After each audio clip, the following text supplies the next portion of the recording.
The minister is going to grace us all with a few questions. So those of you who have questions, if you would stand and then state your question, and the minister will respond to the questions that you raise. Yes, ma'am. Hello, my name is Robin Carter, and I was invited here by the pastor from Second Baptist Church, Dr. William Wesson. And the question that I have is for the leaders of our community. How will we reconcile the tarnished images of our ancestors in Egypt, Cush, and Sumer, Babylon, these great places where so much science and religion was discovered and promoted? How will we reconcile those images of our ancestors with the names that they're called idolatrous worshippers and pagans and Babylonian whores and so forth? And in terms of trying to, I saw your interview last night on tape now, promoting the esteem of our children and the people in our community by having fun in our ancestry. Yes. How can we combine these two, the theological and the historical? Thank you. My dear sister, true theology is true science. That's right. And true history. If you only have spirit, and that spirit does not lead you into the rich knowledge and history of your people, then you are devoid of real power. Your power comes from knowing what was and looking at what is and using the skill and knowledge of what was to reshape what is and to prepare what is to come. And so, my sister, if I understand your question correctly, it is the duty of us as preachers and teachers to learn the rich history of black people and our vast contribution to civilization. Because when our children know what we gave to civilization, and we are the descendants of such great ancestors, then we take on the attribute of learning and building, and we will do again in this day what our fathers did in that day. And that is the only way we can glorify our fathers. You know, the scripture puts it like this: let your light so shine before men that they may see your good works. Then they will glorify your Father which art in heaven. Take that as a principle. As long as we bear witness to our fathers and their greatness by talking about it, but doing nothing to duplicate the civilizations that they built, then we're not giving honor to the ancestors. But if we hear the call that we got to rebuild again anew and go to work, then what we build today will bring honor to our ancestors, and we will go down in history as the true destroyers of racism. As I said in Washington, white folk are not going to end racism. Right. It's not in their interest to end it. But every time we see on television a black man get up calling his sisters bitches and whores, and every time we see a black woman stand up on television and say, I got a group and we're bitches with problems. Do you hear me? And anytime a man can stand on television and say that I let a woman perform oral sex on me on a stage, this is going out before the world, then you and I, by permitting this, are promoting the inferiority of ourselves and promoting white supremacy. Right. So that white folk can say, you see them niggas? You see how filthy and low down they are? They don't deserve a place in life. Anytime you can turn on your television and see 3 black men jump over a counter in a Korean store and pistol whip a Korean or Asian woman and rob the jewelry store, then on the way out, shoot them and run out like menace to society. You understand? We are telling the world we're not worthy to be honored and respected as human beings. So the only way we can destroy racism, we gotta change in our own community. That's why transformation is necessary. Don't go to the white man and be beating on the white man. You gotta do this for us. Heck no. You get in that black community and let's make ourselves a decent community, and the world will honor and respect us. So that's the way I think we should do it, sister. First, give the history, then do the work. And in doing the work, we give honor to the ancestors, but we also destroy the mindset of white people that says we are unfit and unworthy to be a member of the human family. Next question. Yes, sir. Some of us that are doing community outreach, there are many pastors here, including myself, heads of convention, myself and others. But we are reaching persons such as homeless men, that we have outreach ministries where we reach homeless men.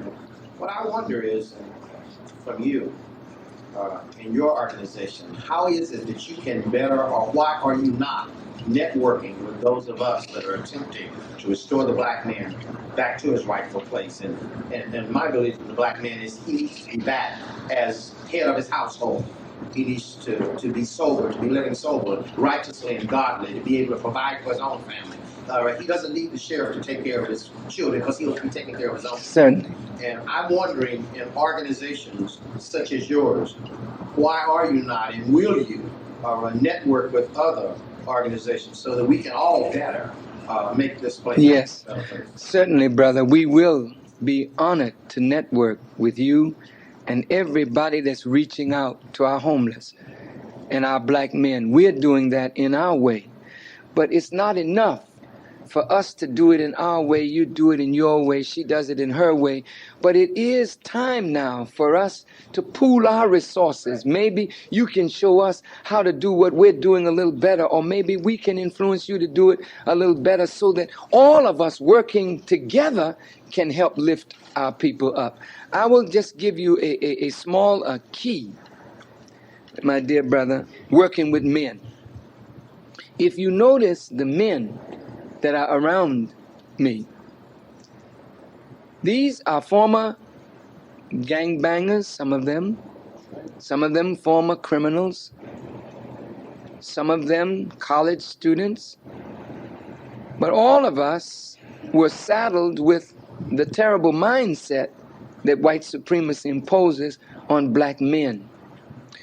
The black man in particular is suffering, and he doesn't even recognize why he's suffering. He may say it's racism, but at the root of it is he's not fulfilling what God created him to do. And when you're not doing what God has created you to do, your life is unfulfilled. When you go right back to the Genesis, and God said, let us make man in our image and after our likeness. Then he said, let us give them what? Power and dominion over the fowl of the air, the fish of the sea, and every creeping thing that crawls upon the earth. And then he gave him orders: multiply, replenish the earth, and subdue it. These are not verbal orders communicated by God to man. These are orders written in the very nature of every male member of the human family. The male member is a man that must multiply, not necessarily making babies, but multiply means take the multiplicand and the multiplier and produce a product. Every man is by nature a producer. And when you limit a man from producing, then you're killing the essence of the man, and the man is unfulfilled. And I'm just going to hit this. This is why we can't get along with our women. It's because we don't know what by nature we're supposed to be doing. She doesn't really know either. But she has an expectation that we are supposed to do A, B, and C. And if we don't do it, then she's on our case. So we're all at odds with each other. I mean, I wish you all could get that tape that we did in Washington on Men's Day at this church. Because the key is knowing the nature of God in man and feeding that nature and making that man a producer again. And once you do that, you believe me, that man will come out of that homeless condition. He come out of the drug condition, and he don't need to be high anymore. He's high off of accomplishment. And that kind of information is right there in the scripture. We just need to pull it out, make use of it. So from this day forward, Brother Ave, I want you to please hook up with our brother, and let's have this networking going on, sharing information back and forth, that our work can be much better and more effective on the hearts of our men and women. Thank you very much, Reverend. Thank you. Mr. Farrakhan. Yes, sir. As I said earlier, I'm a professor of political science at the USC in Pepperdine. Yes, sir. And I'm wondering, it kind of goes in concert with the question the sister asked. For the last 4 or 5 years, I've been teaching hundreds and hundreds of white and black students. And in fact, my dissertation is really about you and Malcolm and Dr. King and a couple other national black leaders who are ministers. I know I'm not wasting my time, but in what way should I channel when I teach? I mean, I told the division chairman today, I canceled my class in Pepperdine in order to come here to the division chairman.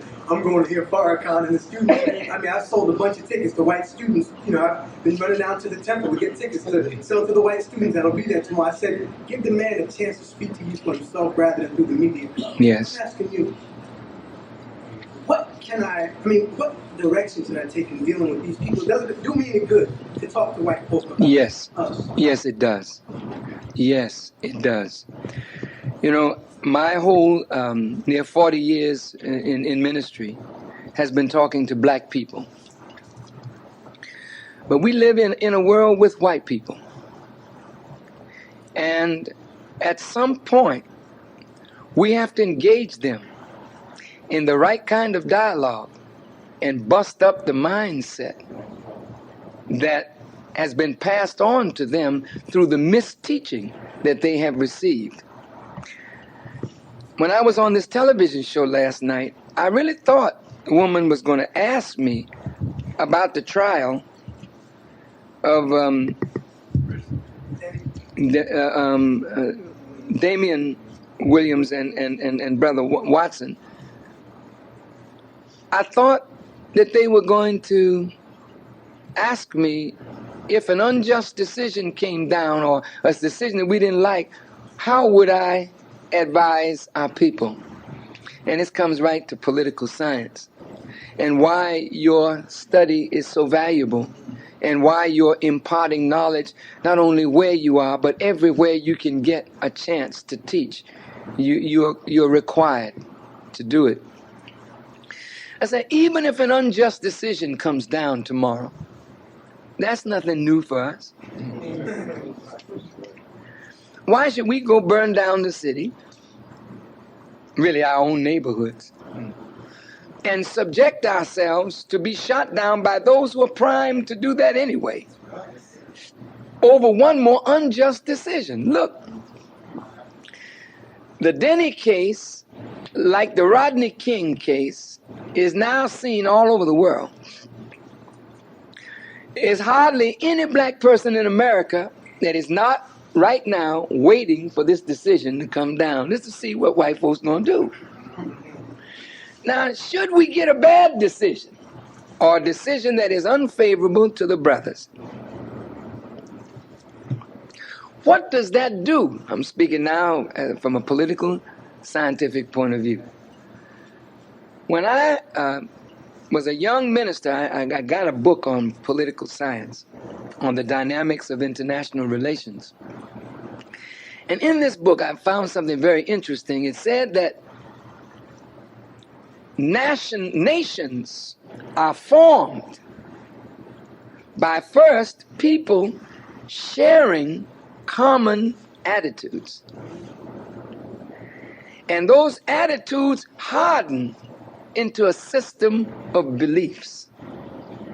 And out of those beliefs come an ideology.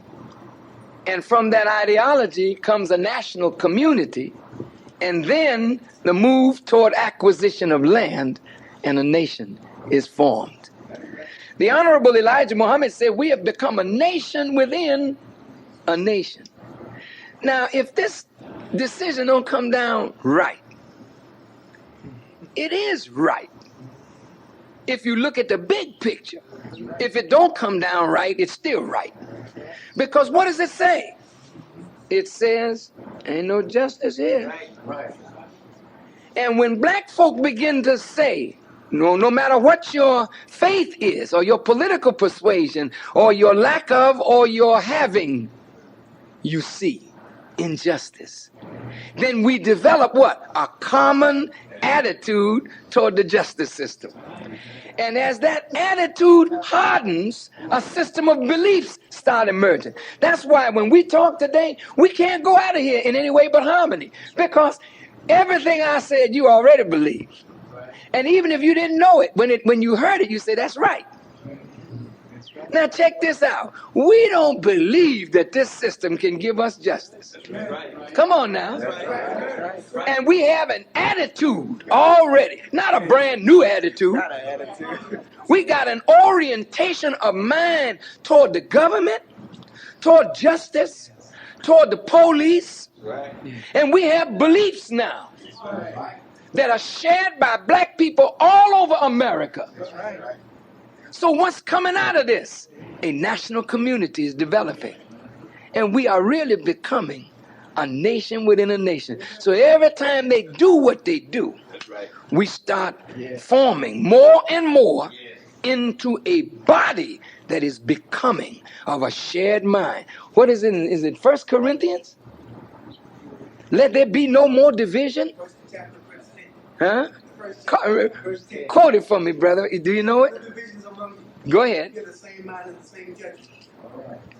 See? Let there be no. Well, how's there going to not be any division among us? When we share the same attitude. You go to a Baptist church, you see them sitting with the same thought. Go to the Muslim, here they go. Go to the Hebrew. Go in the pool room. Go in the prostitution house. Everybody got the same attitude, and everywhere you go, people start thinking the same, believing the same. Then before you know it, all the things that divided us sink into insignificance. And this Denny case helped to make it real. The Rodney King beating helped to make it real. Every time one of us dies, we don't die in vain. We're dying to produce a national community and a nation within a nation. You see it, brother. May God bless you. Keep up the good work, brother. 2 more questions and we got to go. Yes, sir. First of all, this is a proposal from Miracle Institute that I gave to one of your staff. Yes, sir. I'd like you to take a look at 4 substance abuse and drug abuse in our nation. Thank you. It's an absolute powerful technology that I'd like you to take a look at and see what you're able to present. The other question is, one of the problems I guess we all have is money in terms of Yeah. How can we set up something where we can raise monies and just be able to produce among ourselves? Thank you. I'm going to say it real simple. And I know it's right. The Honorable Elijah Muhammad said these words to me one day. He said, my bank. Now, you're talking about money now. You need money to do everything we're going to do, right? And we need money? Yes, sir. Everybody need money. Yes, sir. All right. Now, where's your bank? Go ahead. Where's your bank? Go ahead. If it's Bank of America, you're in trouble. Whatever bank you're dealing with, you're not getting enough from that bank to do what you need to do. Listen to what Elijah Muhammad said. He said, my bank is the hearts of my people.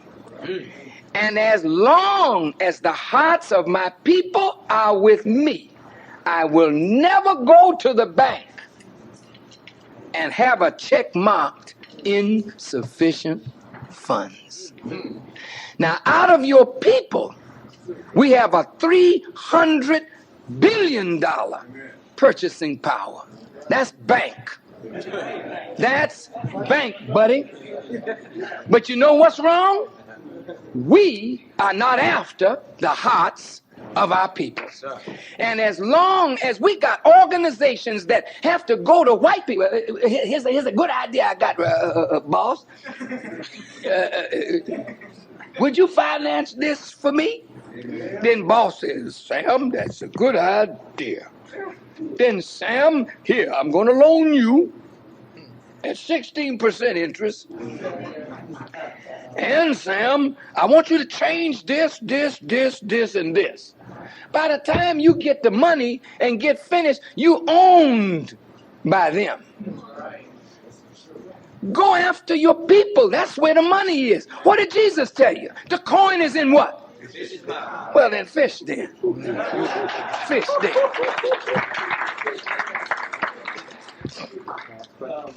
Last question. Most of our churches, Baptist churches, like I have pretty good congregation, but a lot of our members are moving out of the community. They still come back. But that seems to be a geographical problem. And economically wise, also in the community, we have black businesses there. But we don't get the support. You mean that the community, the demographics of the community is changing? Right. And but I guess that is for all of us to move not up but away. yeah. Well, I've noticed. We bought an old Greek Orthodox church, and the Greeks saw the blacks moving in, and the Greeks said, "Well, we got to move." And after a while, there weren't enough Greeks in that church to support the church. So we came in and bought the church. And it's a beautiful church. And we made it into a beautiful, beautiful mosque.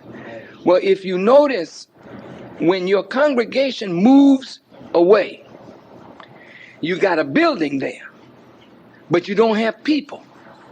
Now, either you have to be a good fisherman and go back out in the community and fill the house again, or you look at the composition that has come in the community. Now, if they're predominantly Mexicans coming in and the blacks are moving into another area, then you have to decide like the Greeks did. Should I sell my church to Father Miguel and then get me one where my people have gone? Because the fishermen got to go where the fish is. I mean, if there ain't no fish where you doing, you will never see the boat stay there. That boat is moving in the water, fish over here. And they sounded out the depth to see, is anything down there? Yeah, plenty down here. Then you see the boat go there. Well, we can't have these stationary churches. We got to move with the people. So when the neighborhood change, sell the house. We can't get no fixation. See, white folk don't get fixation over buildings. See, I founded this church, and this has been in the family, and oh, no. It ain't nothing but brick and stone. That ain't the real house, no way. It never was. This is the real house of God. This. You hear me? Yes, sir. No stone house is more valuable than this house of flesh. And that's where we made our mistake. We put up magnificent buildings, but these are the work of men's hands and minds. This is the work of a mighty creator. So all we got to do is put the right spirit back in this flesh house, and you got God walking. So the church is never stationary as long as we walking, as long as we moving. So, beloved brother, examine your community. And if there are still your people there, make them a part of your church. And if the people are going, then you have to think in terms of selling your church to the new people who are coming in and then moving to higher ground or move to ground where the people are. We started all of our mosques down in what they call Blues Bottom. We went right down where the worst of the people live. That's right. And we started building a mosque. Why? Because the mosque is people. And what is your job? Fishing. What are you trying to do? Reform human life. And that's where we started. Before you know it, the mosque got so big and there's so many people, you move up a little higher. But what you never want to do is move so high up that you lose touch with your people. May God bless your church, brother, and bless you and your ministry to fill that house and then some. And I just close by saying to all of us, the ministers of Islam and ministers of Christianity, whatever the capacity of your church is, think beyond it. Think about the city. How many souls are there in Los Angeles that need teaching? Then that should be your goal. There's no church big enough. There's no stadium big enough to hold the souls that need the word that you have. So if you're satisfied that your church is filled and you got 3 services now, 1 at 10, 1 at 12, or 1 at 2, or whatever, if you're satisfied with that, then that's fine. But with me, and I don't want to make this personal, but these men are so important to me because I'm finite. I'm moving toward a destiny like you are. What are you going to leave when you are gone? You can't be afraid of the young ministers who are fiery and the people like to hear them. You must train the young and give the young a chance to preach. And then when you got 3 or 4 services, then maybe open up a church on this side, but it's still affiliated with you, and give that young pastor a chance to preach. In other words, you can expand all over the place because the work is everywhere. So don't think so small and I'm going to stay in this corner storefront and then I'm going to have 16 services every 15 minutes.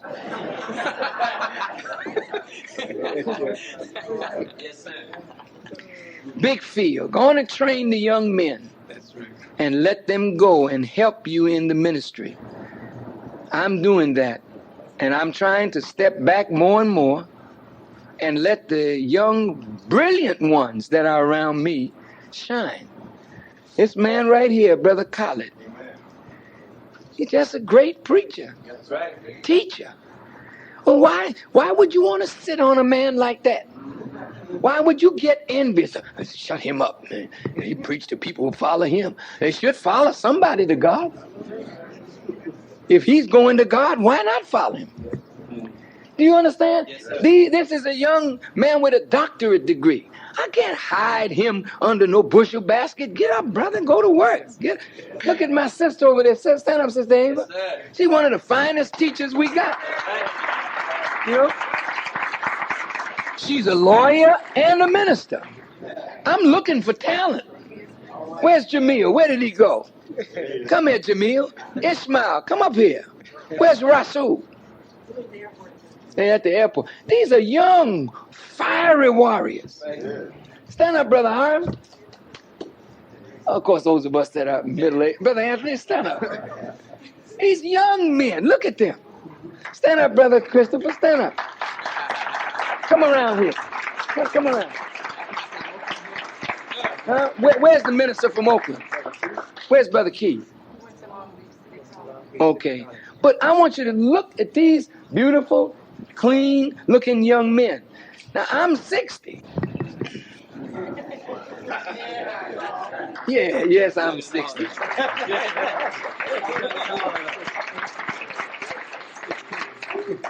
And in top shape. Yes, sir. Yes, sir. That's right. I say this, dear pastors, look, we need you. You are not old men. Even if you're 60 or 70, you're not old. If you look at the Bible and look at those long livers in the Genesis, and so begat so-and-so, and he lived 400 years, 500 years, and they was begatting and begetting. All them 500 years, they was begatting and begetting. Well, you ought to be begetting and begetting. Don't get weary. Look, in truth, dear pastors, oh man, I wish I could just encourage you to live and not die. We ain't got time to die. I told the angel of death, no, don't come here. Give me your beeper number. I'll call you.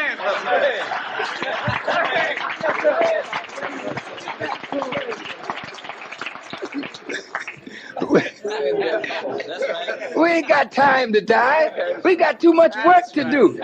And you know what? You know how I stay young? I hang out with the youth. I fade right on in with the young people.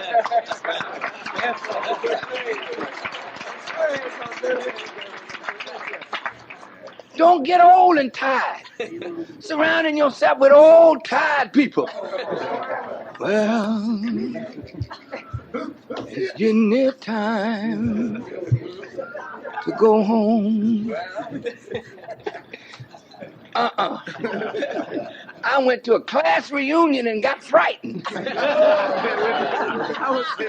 I said, I'll never go back to one of my class reunions again. I've been out of college, I think 35 years. And I went back to the class reunion, I seen all these old people crawling up in there.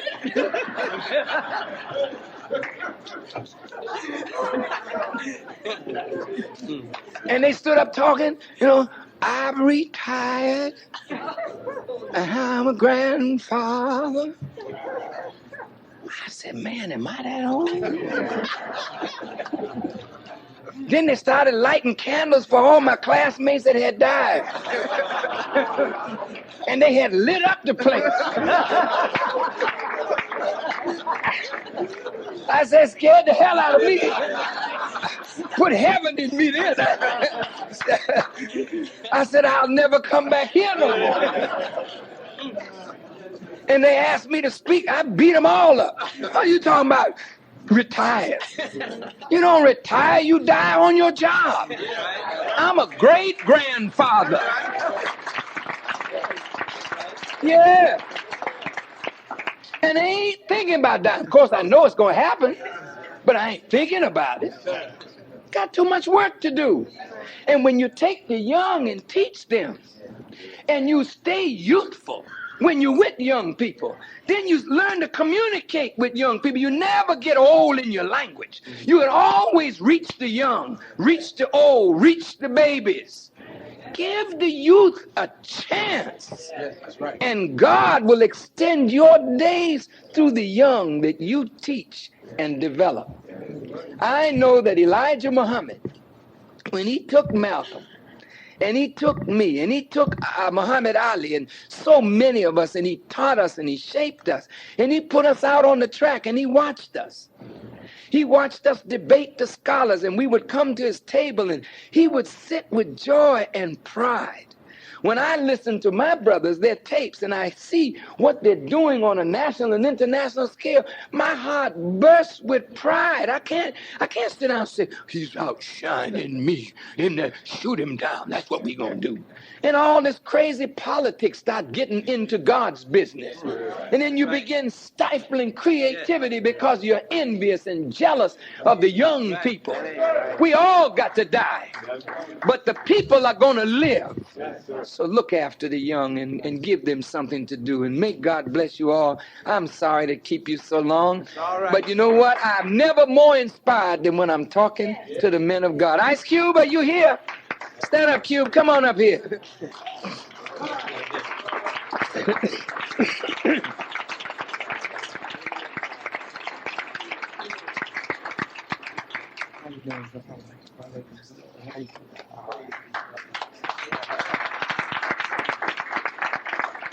Now, this is a young man that has the ear of the youth.